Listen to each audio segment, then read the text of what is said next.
It's on. Muy bien, bienvenidos a la unidad número 1 de la clase número 3 de la materia que es psicología. En esta oportunidad, dando continuidad a la progresión del contenido temático, en esta área veremos secuelas emocionales en víctimas de abuso sexual en la infancia. Veremos ahora este reportaje. Esto es en el país de Colombia. Está muy interesante el contenido de lo que da esta mujer y habla de una palabra muy llave, que es la que vamos a tratar hoy en gran parte y vamos a prestar atención. Después les voy a preguntar qué palabra es.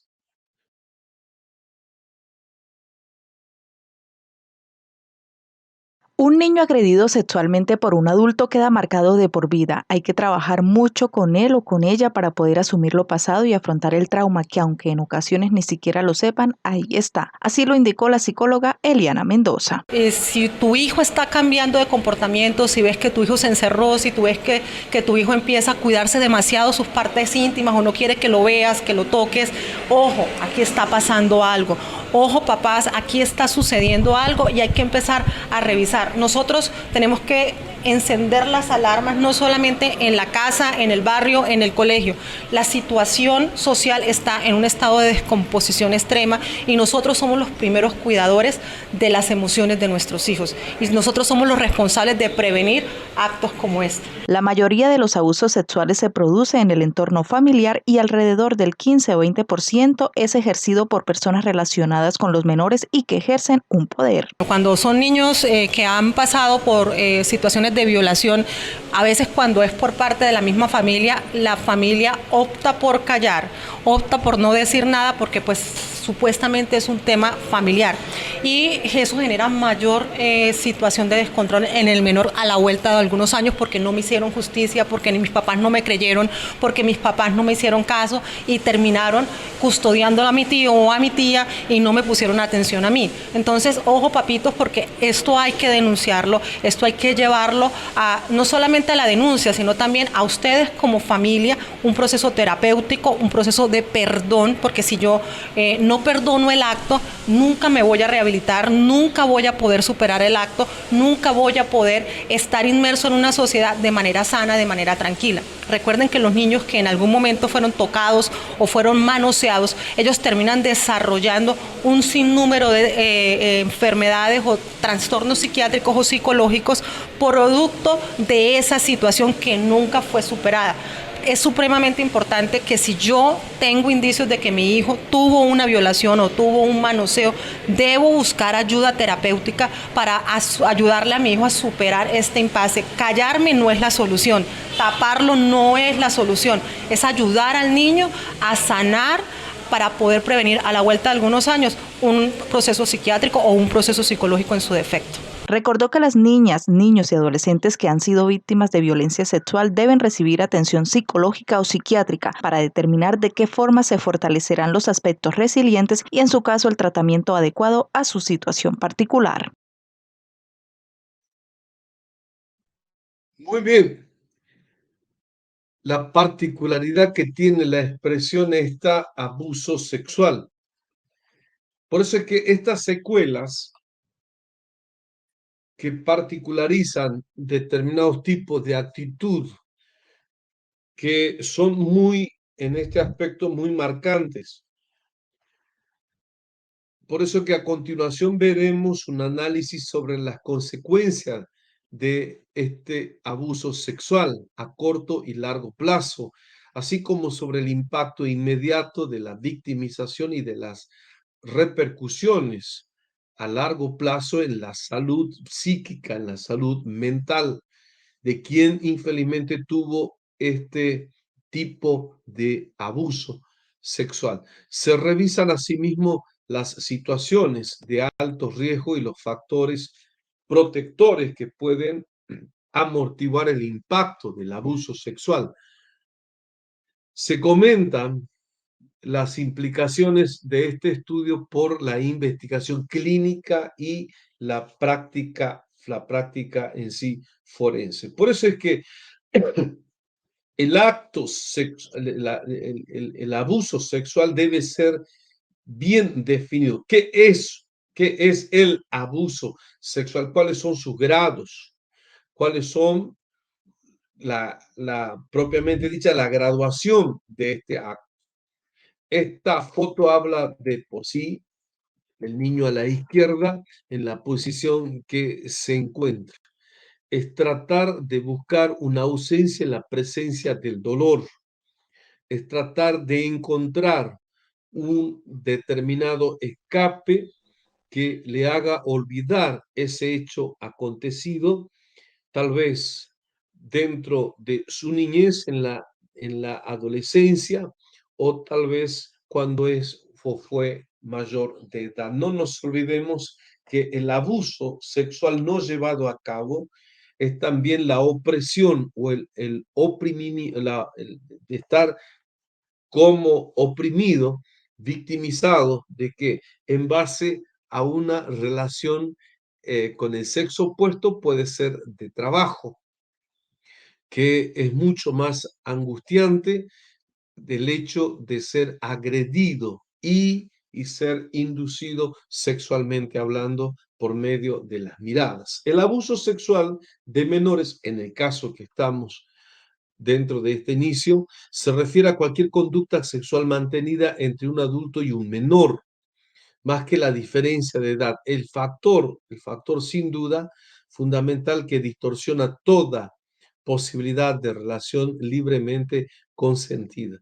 Lo que define el abuso es la asimetría entre los implicados en la relación y la presencia de coacción explícita o implícita. No deja por ello de ser significativo que el 20% del abuso sexual infantil está provocado por otros menores. El proceso laxivo del deseo reprimido en la adolescencia, me estoy refiriendo a los parientes más directos, cuando acontece un hecho de esta forma. Por ejemplo, un adolescente, mayormente del sexo masculino y también del sexo femenino, cuando está en la etapa de la descubierta, él descubre la erección o descubre simplemente sensaciones que son típicos y característicos del instinto sexual que se despierta, la apetencia sexual. Esa apetencia sexual, cuando se desenfrena, y el desenfrenamiento de la misma viene provocado por deseos reprimidos. Esos deseos reprimidos, últimamente, en las últimas estadísticas que están infelizmente creciendo, desde las revistas pornográficas hasta el acceso a películas pornográficas o en la actualidad videos que son tan claros, son tan evidentes e inclusive videos que son filmados en fiestas con celulares, que es la última tecnología, que es una de las tecnologías más inmediatas y práctica en mano, y lo están subiendo a las redes sociales. La pregunta es, ¿cuál es el por qué? ¿Cuál es el para qué? De llegar a ese extremo de exponerse y exponer a otros. El lenguaje que se utiliza en los días de hoy muchas veces, cuando uno observa en el común y a través de el diálogo que uno mantiene con personas que tienen este problema de una extrema masturbación y alucinación, quiere decir, crean diferentes tipos de formas, de maneras e inclusive de autoagresiones para la actividad sexual y en la violación. Cuanto más personas son, es mejor. Cuanto el dolor es mayor, es mucho mejor. Pero ¿cuál es el objetivo? ¿Cuál es el por qué que ellos se alimentan, practican, y el dolor a ellos le provoca un determinado goce sexual o un placer en la displacencia a quien es llevado y sometido a ese hecho? La pregunta es, ¿por qué no se habla sobre la psicopatía sexual? ¿Por qué el psicópata, sexualmente hablando, él muchas veces no consuma, no termina la muerte o con la muerte? ¿Cuál es el problema? Que un joven va a una discoteca, va a un boliche bailable, a la salida se pelea, a la salida hay una barra de jóvenes que comienzan a insultarse y después, si es posible, terminan con la muerte de alguien o en la muerte de alguien. Ahora, nosotros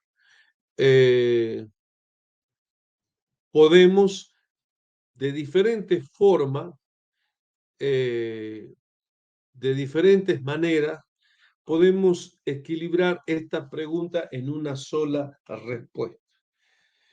Es que la escritura dice en forma muy clara que la maldad se va a multiplicar, pero cuando se multiplique la maldad, cuando haya más pecado, la gracia va a ser superior. Esta gracia que solamente es la abstracta, que es la que entra por medio del Espíritu de Dios a través de su palabra en el lugar donde se abrió esa puerta, donde comenzó, donde es el inicio, donde se gestó toda esta reacción violenta. No me estoy refiriendo no tan solo en el orden secular, sino en la cuestión que se atraviesa y se esconde muy bien, que es en las congregaciones denominadas cristianas o de cuño cristiano. Normalmente vemos a un determinado miembro, vuelvo a repetir, de una determinada denominación religiosa muy conocida que tienen un problema. Para esto vamos a entrar dentro del estado religioso del por qué existen estos denominados sacerdotes en su criterio religioso. Existen dos formas. La primera es el conocimiento esotérico de su doctrina, eso hacia adentro, y segundo, el conocimiento exo hacia afuera, exotérico de su doctrina. Ellos dicen de que su concepto exotérico es primero padre, segundo es madre, tercero es hijo y en cuarto lugar ellos colocan, ¿no?, el Espíritu de Dios. ¿Por qué? ¿De dónde surge? ¿De dónde viene esto?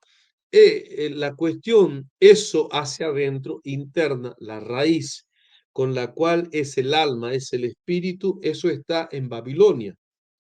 El imperio babilónico, como todo imperio, tiene su curso y tiene su base y se alimenta espiritualmente hablando dentro de un politeísmo. Este politeísmo, en la diversidad de los dioses, existía un concepto y existe hasta hoy, infelizmente, dentro del babilonismo, porque la raíz continúa. Esto es lo que se llama la adoración a Semirami. Istar o Astarte dentro de la cultura hebrea en el primer siglo, que se vio muchísimo y que se ve también en los días de hoy a través de diferentes tipos de ritualidades hechas o ritualizaciones hechas con niños, con adolescentes y también con jóvenes, inclusive con ancianos. Uno de los dogmas de esta babiloneidad, del babilonismo en su práctica, los sacerdotes, ellos deberían purificar sus pecados porque ellos se sentían en primer lugar infalibles. Pero para obtener santificación en su vida, purificación en sus vidas, ellos entendían que deberían vertir su semen en niños, en niños. El dolor hacia los niños, que eran niños preparados ritualmente dentro de ese concepto de el claustro, o sea, eran niños colocados simplemente desde su edad de conocimiento que podrían llegar ellos a tener para ser preparados como sacerdotes. Y esos sacerdotes que deberían ejercer su función dentro de la sexualidad denominada por ellos, mal denominada por ellos, la sexualidad sagrada. Ese ese sacerdocio que los niños deberían ejercer es que ellos deberían ser sometidos a violaciones de diferentes índoles, diferentes tipos, básicamente sexuales, para que así de esta forma quien consumaba su éxtasis en sus oraciones, ellos podían llegar a ser purificados. ¿Pero por medio de qué y por medio de quién? Por medio como instrumento de estos niños. Por eso que el esoterismo, la religión interna, y aquí vamos a dividir dos cosas. Una, aquel que salió de esa práctica, aquel que salió de esa sectariedad y del sectarismo no todavía fue libre. Por eso, alguien que cree ser convertido y no está preparado espiritualmente para tener una relación en medio de una comunidad denominada cristiana o evangélica, esa persona va a reincidir. ¿Por qué? Porque psiquiátricamente esa persona no está superada. La psiquiatría nos dice que, y esta ciencia en este aspecto no se equivoca, y la neurociencia también dentro de esta patología nos dice de que toda persona que fue violada insistentemente busca tener el mismo o la misma sensación o escape a través de la práctica ejecutada a través de esa persona por medio de un instrumento en la circunstancia que esa persona vivió o convivió o tuvo su experiencia horrible. Entonces eso es lo que le produce placer. La psicopatía en ese aspecto sexual que le produce un determinado placer, muchas veces esas personas se llevan hasta llegar a la muerte. En México, no recuerdo actualmente el nombre de este señor que todavía purga una condena. Él tuvo en torno de 200 niños que fueron violados y él mismo los mató. Según él, él escuchaba voces. Según él, también en su experiencia, lástima que no recuerdo su nombre, pero les voy a buscar ese video que lo tuve que presenciar, eh, y también para que ustedes lo vean. Esa persona no se arrepentía, no se sentía mal. Aparentemente, después de un determinado tiempo, él comienza a colapsar porque buscó él mismo de suicidarse. Ahora, los adolescentes, ¿por qué en la propia convivencia hay quienes dan, como siendo niños, unos besos que son inocentes? Después buscan otro tipo de alternativa para tener un acercamiento de una consumación carnal. Hay adolescentes que por el exceso, vuelvo a repetir, de la masturbación, y volvemos un poquito atrás, de alucinar determinadas cuestiones, se va más allá con relación a lo que es la agresividad, que es a través de la sutileza de lo que es el diálogo, que produce una agudez tan grande en el que ha sido violado o violada o manoseada, que esa persona se comienza a aislar. Hay detalles que son muy considerables en la cuestión de la religión, que es uno de los factores, casi el 25 a 26% de que hay jóvenes, hay adolescentes que comienzan, ¿no?, con síntomas de agresión, síntomas muchas veces, e inclusive ellos comienzan a consumir alcohol o drogas sin que los padres lo sepan. Esto es muy preocupante, es muy lacerante.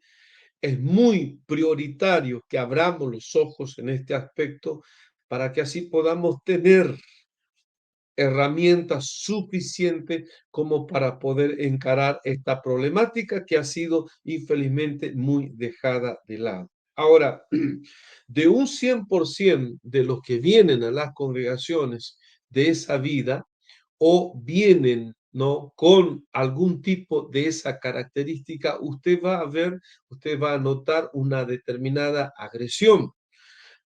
ahora una super espiritualidad o una super espiritualización del contexto de lo que él está viviendo como tal. Las conductas abusivas, que no suelen limitarse a actos aislados, pueden incluir un contacto físico, genital, anal o bucal, o suponer una utilización del menor como objeto de estimulación sexual, de la agresión, exhibicionismo o proyección de de las películas que son pornográficas. El lenguaje de la pornografía. El lenguaje, vuelvo a repetir, burdo, la burdalidad del lenguaje en este tipo de personas que tienen esas conductas abusivas, hijo de esto, hijo de aquello, que tal y cual, y la expresión siempre, siempre en esa persona se caracteriza así de esta manera, como así también está aquel que es muy extremadamente pulcro, es extremadamente, ¿no? Se metió en un claustro religioso y por dentro es una turbina, es un peligro. Y se torna muchas veces, usted lo va a ver en la congregación, obsesivo. Sí, obsesivo. La piernita la mueve muy rápido, ¿no? Y a los ojitos siempre se encarna, se foxiliza y a veces que no tiene tiempo ni para parpadear porque parece que es el último bocado. Cuando ve a alguien del sexo opuesto, sea masculino, en el caso a un femenino, o de una femenina a un masculino, pero es mucho peor cuando tiene la inclinación homosexual. Hombres que miran a otro hombre, hombres que admiran a otro hombre, hombres que anhelan tener o ser poseído, en el caso de él como ella, y el soñado macho alfa sería él, o viceversa, bajo el concepto de, ¿no? Del concepto de la mujer hacia la mujer. Por eso no es fácil determinar la incidencia real de este problema en la población, porque ocurre habitualmente en un entorno privado, o sea, es la familia. Hay quienes dicen lo que es de la familia se resuelve en la familia o por la familia, pero para eso están las autoridades establecidas por, ¿no? Dentro de un régimen que la propia justicia debe actuar, debe proceder.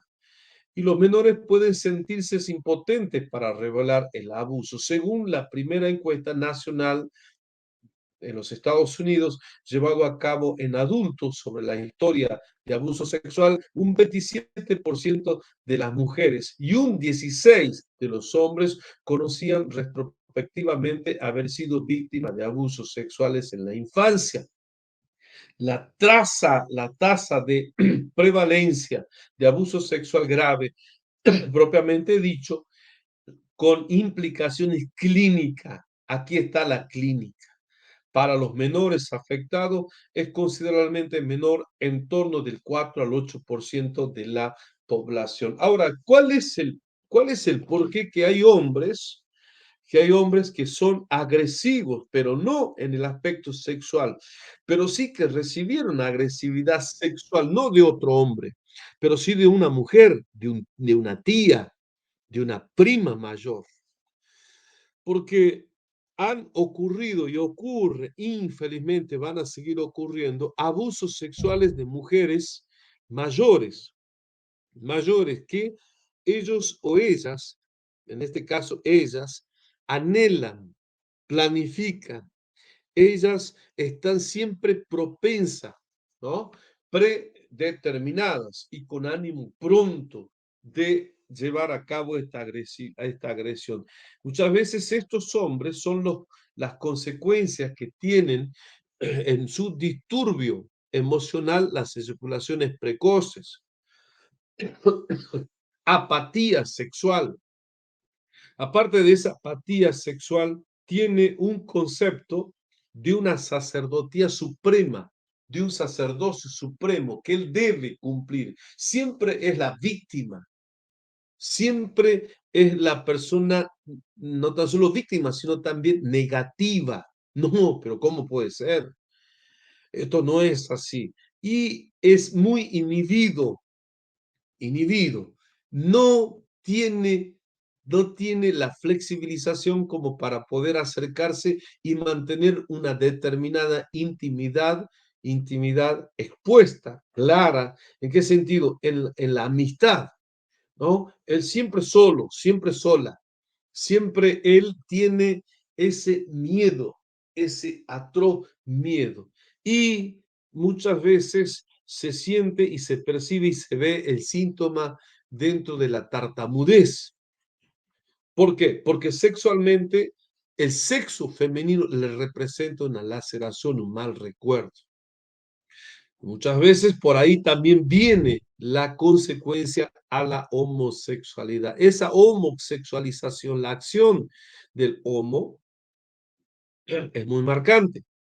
Por eso es que las víctimas suelen ser más frecuentes mujeres, en un 58, casi 60%, que hombres, en un 40%, y situarse en una faja de edad entre los 6 y 12 años.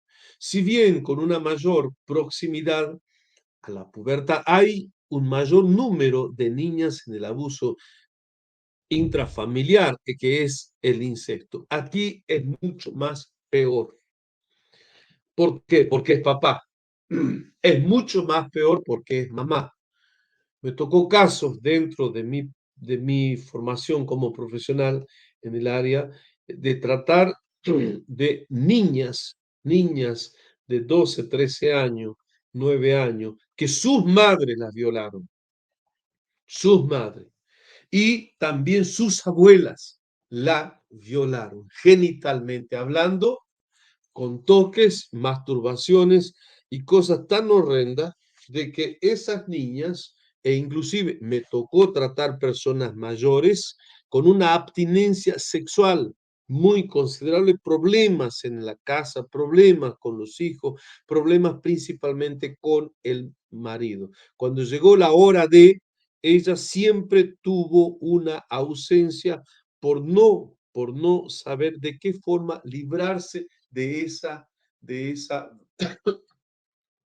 perdón, vergüenza tan aguda, tan profunda, que la propia madre la violaba a ella cuando era niña. Resolvido el problema, que se resuelve a través del perdón. ¿De qué forma del perdón? Cuando acontece algo con nosotros contrario, ¿no? A lo que nosotros normalmente debemos tener como relación en la familia, o alguien nos hace algo malo, nuestra reacción debe ser primero perdonar, segundo bendecir y tercero declarar que amamos a esa persona, para que esas tres puertas se cierren en nuestro sentimiento, en nuestro entendimiento y en nuestra voluntad. Básicamente nuestro pensamiento, como vimos anteriormente, que nuestro inconsciente, que es el tacho de basura, sea limpio, sea limpio.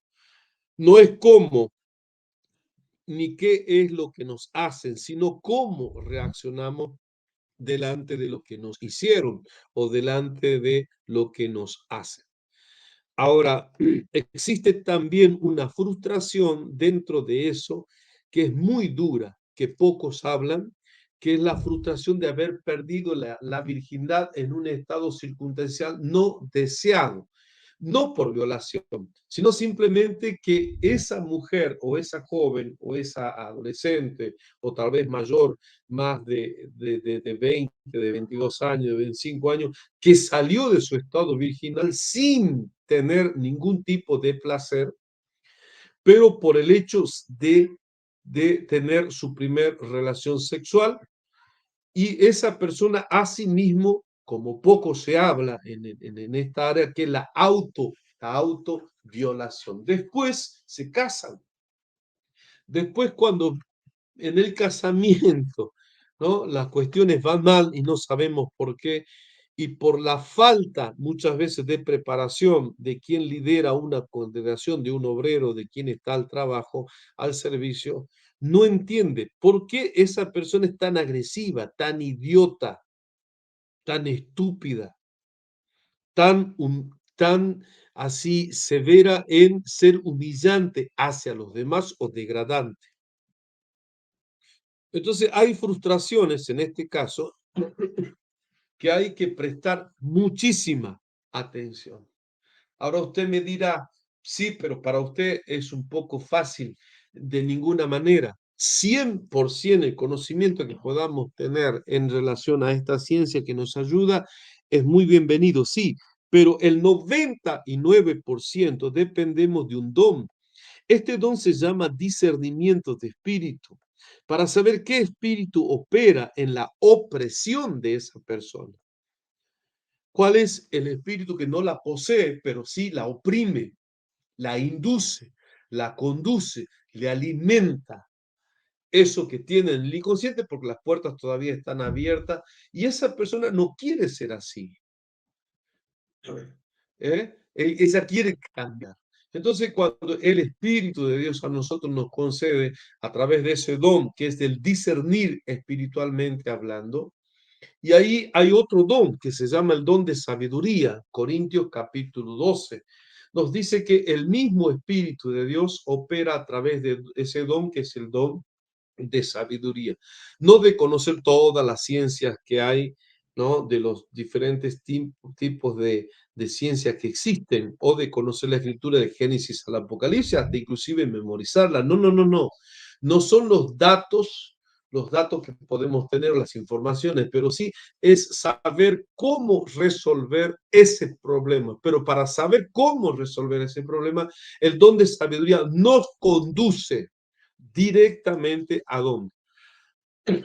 Nos conduce a la raíz de ese problema, para saber cómo llegar a esa raíz, cómo cortar esa raíz. La persona que ha sido detectada, ¿no?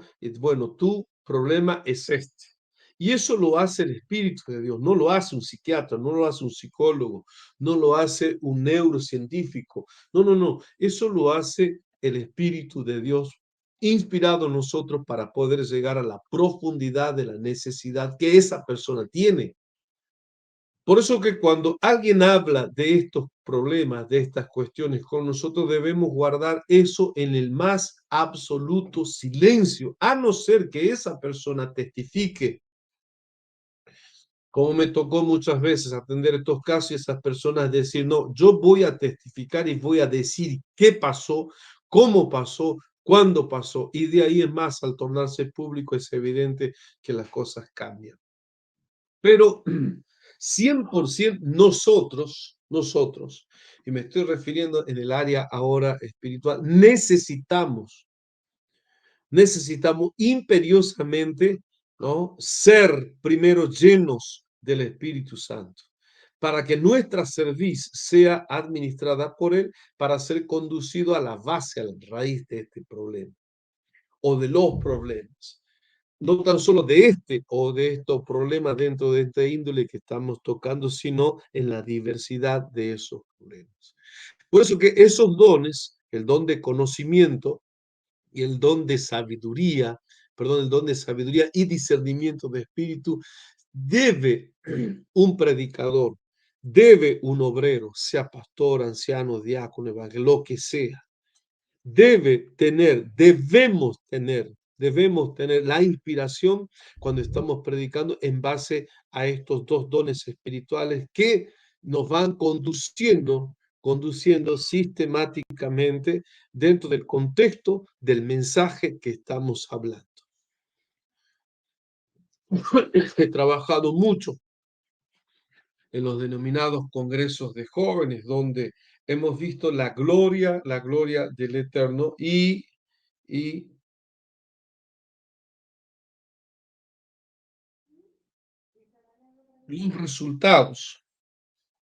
los resultados siempre fueron gloriosos, siempre fueron grandiosos. desde la partida, desde la premisa, desde el momento de ver esas personas no tan solo con las lágrimas en los ojos, sino de ver en el futuro el cambio, la transformación. Hogares reconstruidos, hogares que fueron totalmente restituidos por medio del Espíritu de Dios. Estimados alumnos, la veracidad de esta verdad dura, que es bastante mayor, amplia, nos demanda que cada vez nos aproximemos más de Él y nos preguntemos, ¿no? ¿Por qué soy así? ¿Por qué Él es así? Y no nos sentemos, nos levantemos, sí, de la silla de juez, de condenar a otro por determinados tipos de actitudes. Y sí, nosotros tener un considerable, ¿qué? Un considerable, vuelvo a repetir, estrechamiento, vínculo con el Espíritu de Dios. Padre, te damos muchas gracias por esta noche, por tu bendición, por la dirección de tu Espíritu sobre cada una de estas palabras que hemos transmitido. Es mucho, Eterno, el contenido, pero en tu sabiduría lo necesario, lo que debemos escuchar, lo que teníamos que escuchar, lo hicimos. Por eso te agradecemos. Te agradecemos en todo para la gloria de tu santo y bendito nombre. Amén. Muy bien, si el Eterno nos permite, la clase que viene vamos a continuar y concluir con esta temática para que así de esta forma podamos continuar con las otras materias que todavía nos queda en el caso de Teología Sistemática 2, porque Teología Sistemática es Teología Sistemática 1, primer año es 2, y después continúa Teología Sistemática 2, pero la parte B. Entonces va a ser necesario que